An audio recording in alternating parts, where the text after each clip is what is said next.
Conscient Podcast, ENCORE, Episode 85,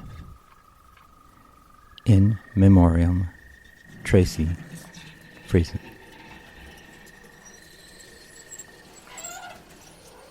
And what's starting to interest me is stories of resilience for a post-carbon world. What are we going to need for our emotional well-being? What are we going to need? It's going to be a different world not long from now if we do this, and we have to do this. This transition has to happen. And there's going to be a sense of loss and sacrifice and challenge, not just with what's happening externally from a climate point of view, but in how we're going to have to, make changes to our lives and reorient our energies in terms of our advocacy. And so I feel like there's an opportunity for artists. I'm more connected to the film and television sector and the documentary community, but throughout the system, to be able to provide realistic and yet reassuring narratives about what the upside of all this might be. Hi. This bonus episode is dedicated to the memory of media producer, art and climate champion, and cultural impact leader Tracey Friesen, who passed away on Monday, January 6th, 2025 in Vancouver. And I want to offer my deepest condolences to Tracey's family and her countless friends and colleagues. Now, I'm still on break from producing new episodes of Conscient, mostly meditating these days and taking the occasional course, such as Surviving the Future. I'm trying to think through how podcasts such as this one can be most useful future forward. More on this later. For now, while I'm on break, I thought it would be interesting to publish a series of ENCORE or replay episodes drawn from previous seasons of Conscient. And I actually got the idea from my fellow podcaster, Alice Irene Whitaker, who's created a replay series drawn from her Reseed podcast. And it's a good listen. I recommend any episode, but in particular episode 8, Reflecting Climate Grief Through Music with Tamara Lindman. And I'm going to start on a sad note, but also one celebrating the life of Tracey Friesen. You'll hear, once again, episode 85, called Narratives of Resilience for a Post-Carbon World. And it was recorded in 2021. And for those of you who don't know Tracey, let me provide a bit of context this way. I'll read you an excerpt from a newsletter issued by the Story Money Impact organization in Vancouver, an organization that Tracey founded in 2019 and which is now run by Sue Bielli. This excerpt will give you an idea of their appreciation of Tracey. Tracey was a gifted community builder and mentor, equal parts fearless, wise, and energetic, with an insatiable curiosity. Her forthrightness left no doubt about where she stood when it came to fighting for social and environmental justice. She was a visionary tactician who recognized a gap in Canada's documentary sector. So, she rolled up her sleeves and researched and published her 2016 book about impact producing, called Story, Money, Impact: Funding Media for Social Change. Tracey's book became the catalyst that set this organization into motion. Thank you, Sue, and the team at Story, Money, Impact for that. I first met Tracey on September 21st, 2021 at an event called Processing the Federal Election During a Climate Emergency, organized by the Climate Emergency Unit. Tracey was very impressive. Shortly after, we were colleagues on the Mission Circle of SCALE, the Sectoral Climate Arts Leadership for the Emergency. We later became friends and often went for long walks in Ottawa or Vancouver, mostly to strategize about art and climate action, but also to talk about the challenges of day-to-day life, supporting elders, being a parent, figuring out what to do. So Tracey was a compassionate listener and a very wise advisor. And in particular, I love the way she understood and advocated for the power of storytelling. And I think her words will be important to us in the future. And I hope we are able to continue her good work, amplifying the voice of artists. Here's another excerpt. And so we do need the scientists, and we do need all of the work being done across all of the important social issues that are happening right now. And we really do need the storytellers, and to validate that they're story-driven, narrative-driven, emotionally driven pieces of work will help to touch people now to change their behavior, or will help to soothe or reassure or be with them in the world post-transition. So, let's go back in time, 2021. The COVID pandemic is in full swing.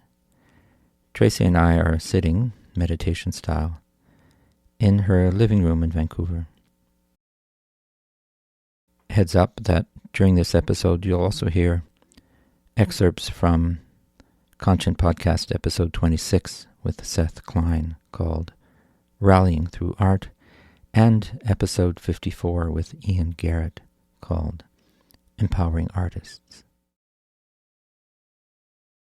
Finally, for your convenience, I've added a complete transcript of this episode on the Conscient Podcast website, including links to the events and organizations that Tracey mentions during our exchange.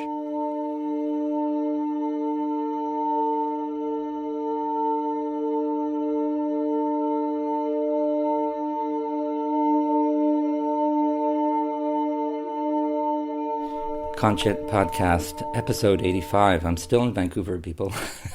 And I'm with Tracey Friesen in her apartment here in Vancouver. And I met Tracey just a few weeks ago in person here in Vancouver, but we're working together on the scale, which I've talked about a lot in this podcast. So really happy to get to know Tracey better. I've read about her work, and she is a climate champion and a cultural worker of the highest order.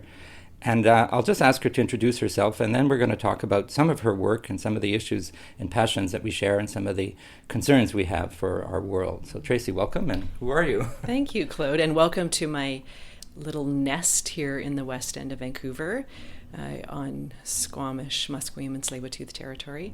And I am 30 years in the Vancouver film and television sector across a whole bunch of different aspects. I started in post and visual effects, and then I spent a decade at the National Film Board, which I imagine we'll come back to.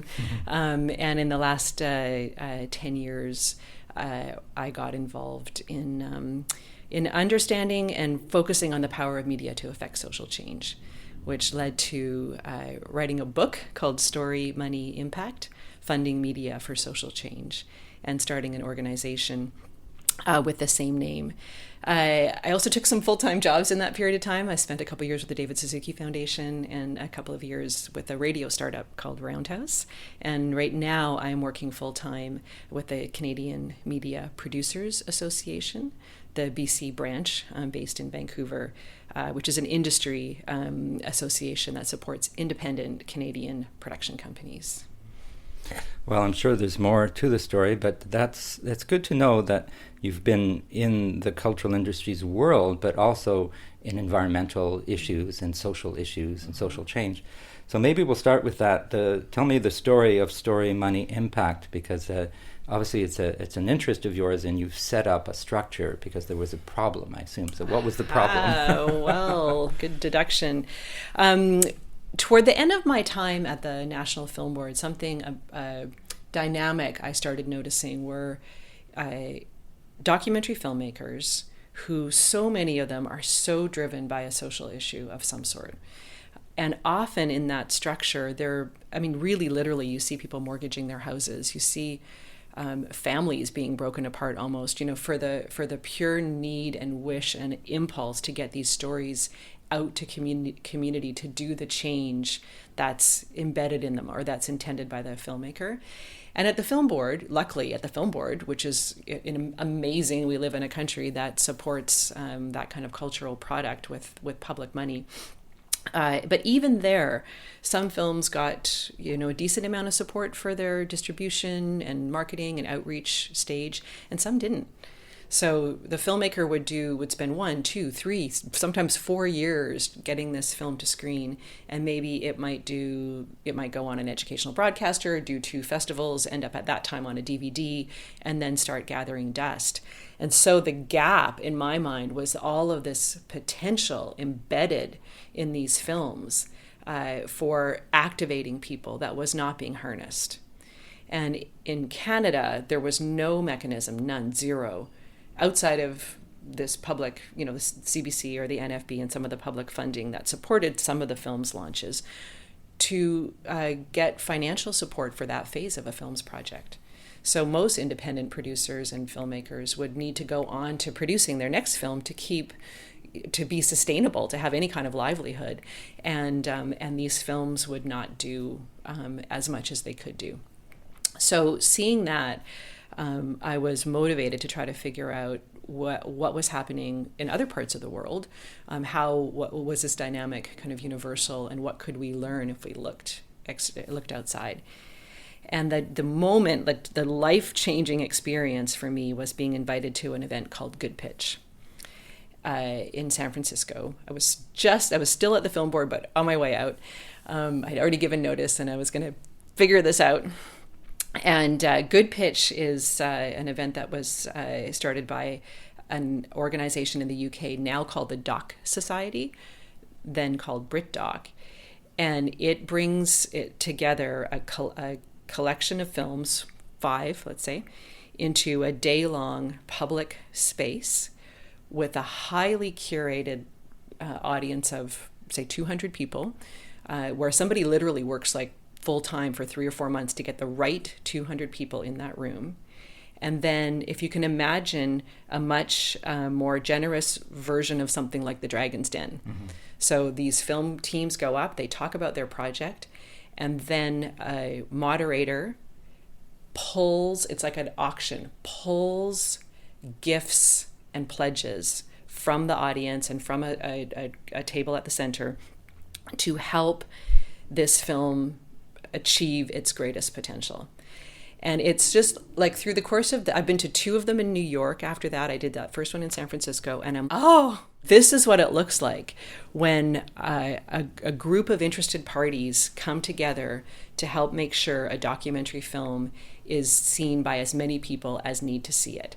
So that typically the kind of markets for films would see people pitching possible buyers, but in this audience, it's not-for-profits, it's foundations, it's impact investors, it's philanthropists, educators, all of the people who might give money. Of course, money's good, but also might say, I'm going to put that in my curriculum, that film. I'm going to host a screening on Capitol Hill. I'm going to introduce you to these, this well-known person who's an influencer who will spread the word.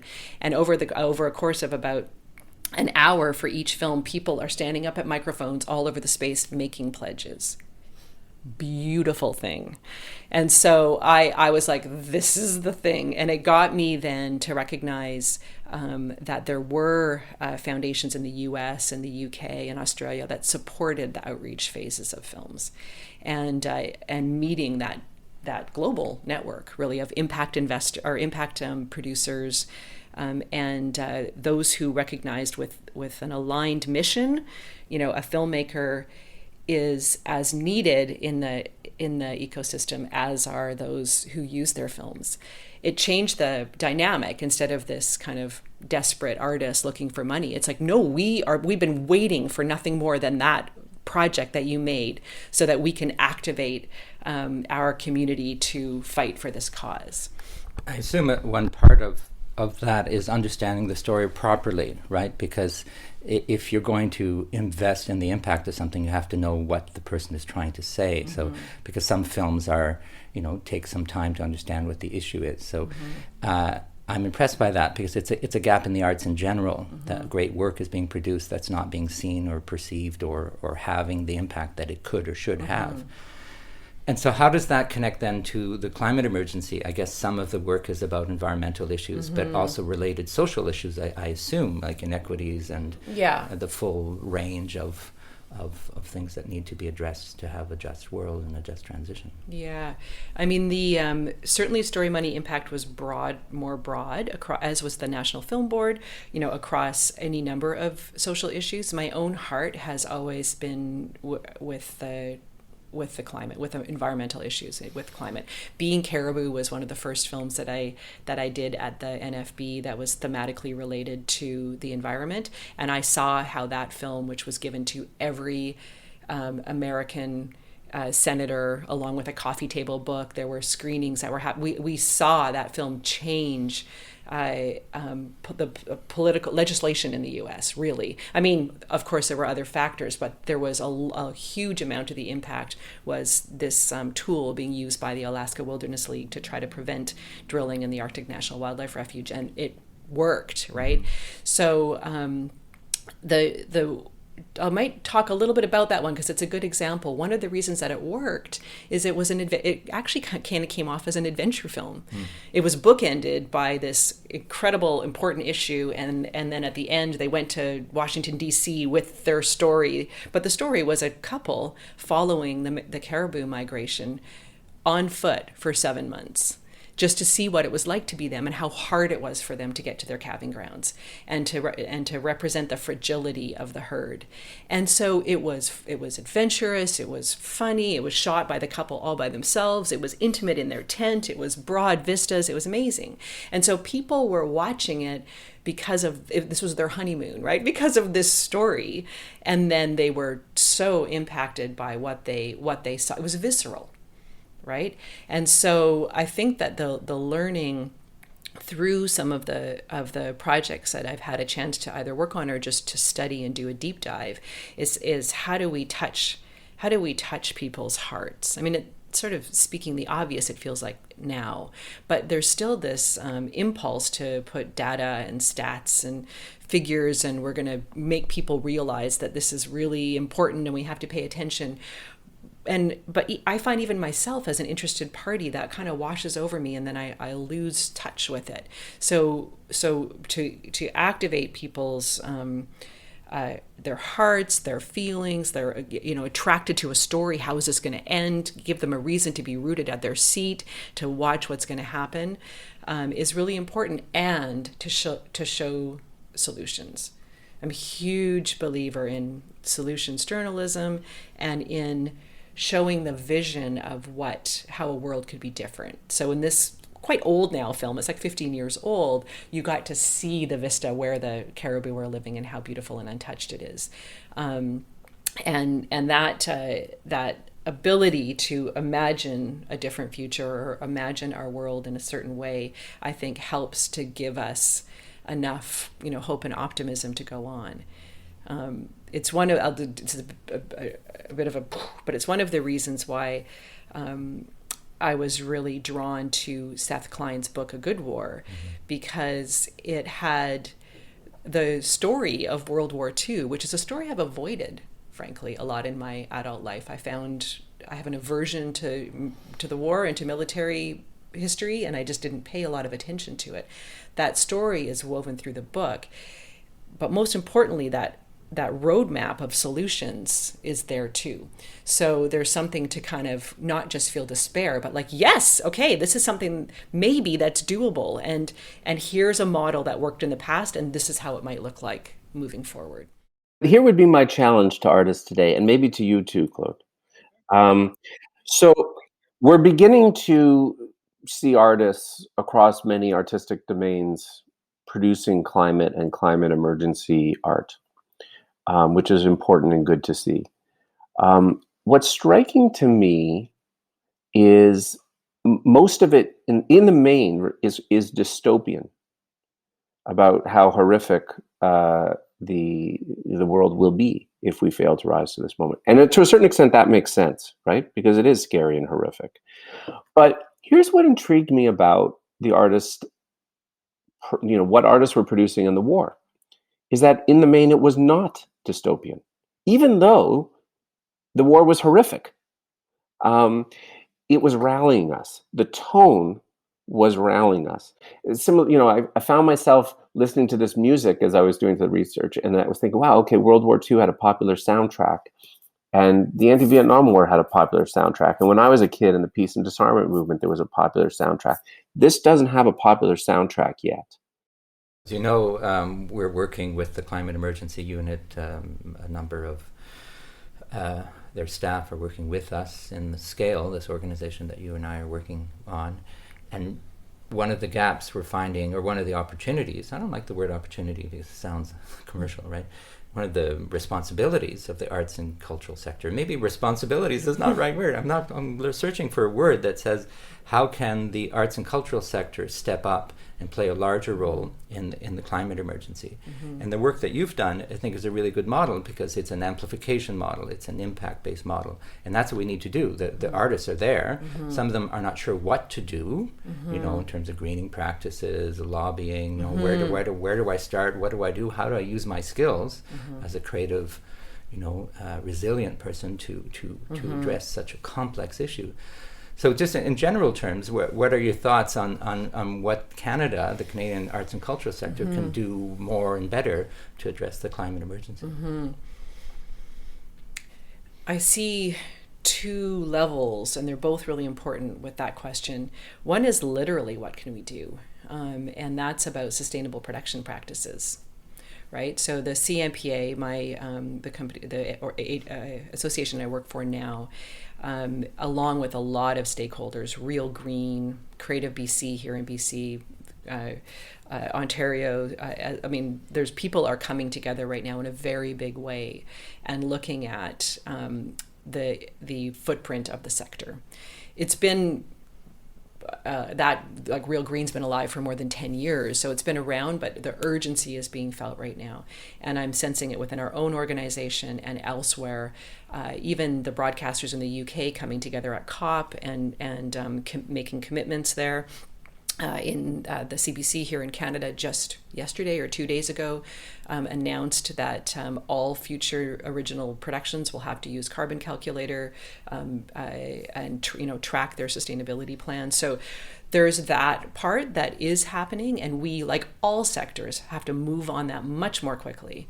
And figure out the ways to reduce emissions. It's a fairly emission heavy field. It feels like it shouldn't be, but particularly series production and drama production and the trucks and the power and all of that is really significant and needs to be dealt with. So that's that. Where I've spent more time is in the content, right? And so what it interests me right now is not, there's still work to be done with the movable, the air quotes, movable middle, the people who are becoming more awake to the urgency, which we feel here in BC with repeated weather and climate emergencies, like literally urgent emergencies here on the ground.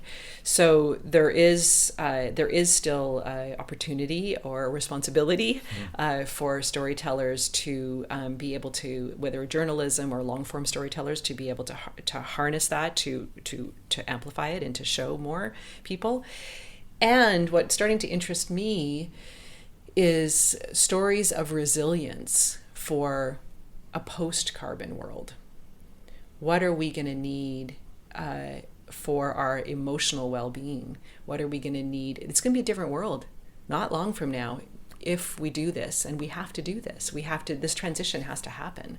And there's going to be a sense of loss and sacrifice and challenge, not just with what's happening externally from a climate point of view, but in how we're going to have to, make changes to our lives and reorient our energies in terms of our advocacy.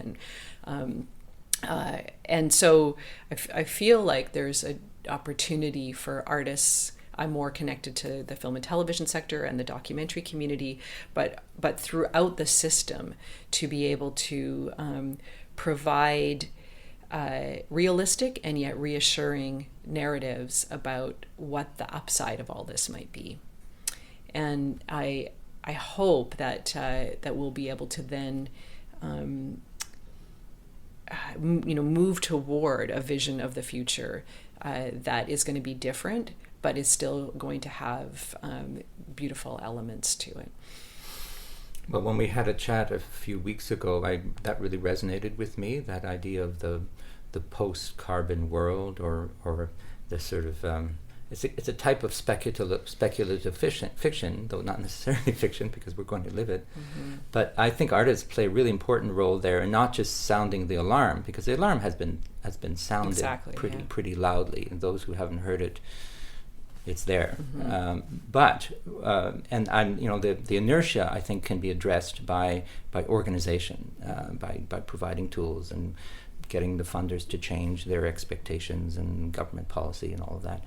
But the artists brings, you use the word heart, and I don't want to become too sentimental, but I do believe I get deeply moved by words, by images, by sounds that go far beyond the science that I read. I intellectualize the science, and I understand, and I love scientists. I think they're artists as well, quite frankly, or cultural workers.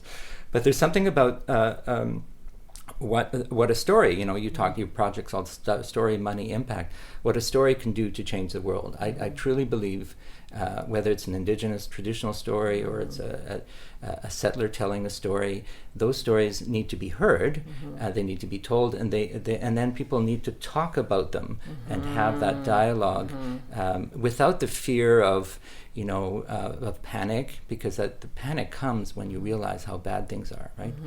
People are starting to feel it now in their bodies because it's all around us. But I'm rambling a bit, but I'm interested in so I'd like to go a bit further in this idea of how do we get then storytellers, be they filmmakers or theater artists or whatever form of storytelling, how do we get them to have to have the means to tell those stories and for those stories to be impactful? And part of that, I feel, is the shared experience. So we've really been denied that in the last almost 2 years with the pandemic. I know that Story, Money, Impact, and it's helmed now by Executive Director Sue Bealey, and she took the program online, a project like Good Pitch online as well as can be expected, and has kept it alive. But what we're all missing is the moment after collectively enjoying an artistic shared experience. So keeping in my lane here, I'll talk about documentary film. When people are in a theater together, watching a film together, there's a moment, might last for 10 minutes, where if you've been touched, you'll do damn near anything to try to support that cause. Anything. I imagine you felt it. I can think of dozens of times that I've come out of my seat. I'm looking like, please may there be a booth so I can at least leave a donation somewhere. Please may there be, you're in that activated state. It's a high opportunity moment for there to be actual change, somebody making a pledge for behavior change, or somebody doing something specific to that cause, or promising to support an organization that supports the cause. It's amazing how quickly we lose that. By the time someone goes home, they might still look something up that's related to it, and maybe do a little. By the next day, they might tell one or two people, and then they're, with the onslaught that we have of audiovisual content and communications, it's sort of gone, And so we can keep it. And filmmakers and impact producers and others do everything they can to try to keep that alive by continuing to communicate about it. But there's that lived experience, and what can happen when people who have a shared passion for that cause can be mobilized collectively. So that can go across, of course, all types of content. It can happen in an art gallery, and it can certainly happen after a dance performance or after a theater performance. So I'm anxious to have that return in our lives. It's starting a little bit now. And for there to be, I hate to, it always comes back to, but it's true. We need to honor that as part of the production process. There needs to be funding for that. In the States, with impact documentaries, many that show up in my book, their production budget and their impact campaign budgets were the same, or very similar. Sometimes the campaign budget was higher. There'd be films like Food Inc. or Bully, or they might have I'm making the numbers up here, but let's call it a $300,000 production budget, and they would have like a $300,000 impact campaign budget. It's amazing what you can do when you can take films to communities, when you can, almost hearkening back to the good old days of the NFB's Challenge for Change program in the 60s and 70s, where actually people went to the communities and sparked conversations, and then took those conversations back to the other communities and sparked enhanced conversations. So it's important work. And it's happening with Story Money Impact. There's a project called the Klabana Keepers about land defenders, largely women, Indigenous women in Iskut in British Columbia, and their very successful efforts around defending their territory from resource extraction. And that film's just about done, and that film will go to Indigenous communities, are the main initial audiences that the filmmakers and the community wish to see this, in order to inspire and give real tools, and to show other communities how the Klabana Keepers did it. And that's an amazing and bringing youth along for this intergenerational dialogue and exchange. That happens best in a kind of environment. It's high touch work because it's small groups of people coming together, in different locations. And what I would love to see is the Canadian foundation sector really see and honor the value of that stage of an art practice, and do what they can to support it financially, so that this impact lands. Well, that's duly noted, and certainly SCALE is looking at how it can contribute to helping the sector have the tools and resources that it needs. SCALE won't do it, but it can influence those, and we're talking to a number of foundations right now and funders who are really curious about what the sector. But it comes back to Seth Klein. I agree with you. A good war. I've done 2 interviews with Seth now. Just did one last week, and he's brilliant and very committed to arts and cultural, and to all the sectors, but he's really making a pitch that arts and culture can play a very distinct role, a very powerful role, powerful in the best sense of the word powerful, but we need to organize ourselves. He's suggesting that agree on a set of 10 demands or principles and have that be your key messages going forward. That work needs to be done. And of course the arts and cultural sector is recovering from COVID, and people are, now we live in a hybrid digital world, and so the current landscape is has a lot of potential, but how do you then move forward and not go back to the old ways, because we know the old ways are unsustainable mostly. What does this future look like? So that role of defining and creating space for people to feel good about a future. I'll play an excerpt. I sometimes insert excerpts. There's Ian Garrett's a colleague of ours who in Scale who gave a lovely little sentence about how he sees the future. I'll just insert it now. I don't want to confuse the end of an ecologically unsustainable, untenable way of civilization working in this moment with a complete guarantee of extinction. There is a future. It may look very different. And sometimes I think the inability to see exactly what that future is or plan for it can be confused for there not being one. And I'm sort of okay with that uncertainty. And in the meantime, all one can really do is the work to try and make that, whatever it ends up being, more positive. There's a sense of biophilia about it.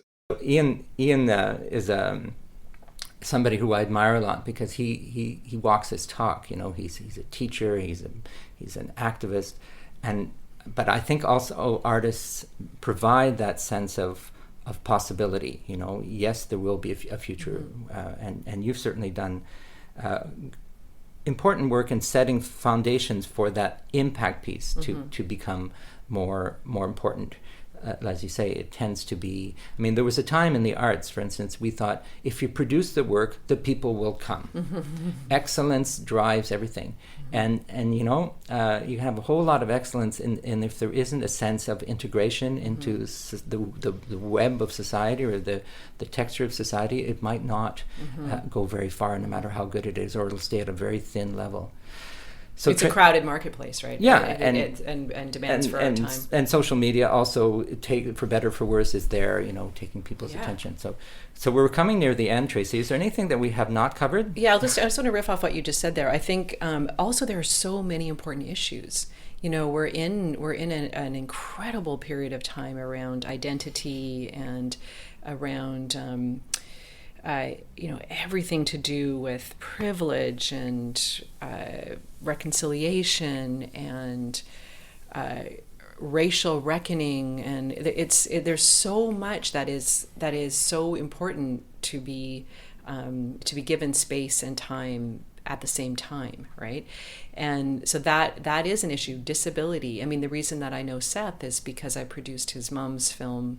So Bonnie Scher Klein did a film at the NFB when I was there called Shameless, The Art of Disability. And there again, another example of sort of demystifying and destigmatizing and putting out into the world what it's like to be living with disability and not always be on a pedestal, and the whole structure of that film is 5 artists using their art to show what their worlds are like and to be able to find a voice and allow for this kind of public discussion around disability, and that's important. Like there's so many important issues, and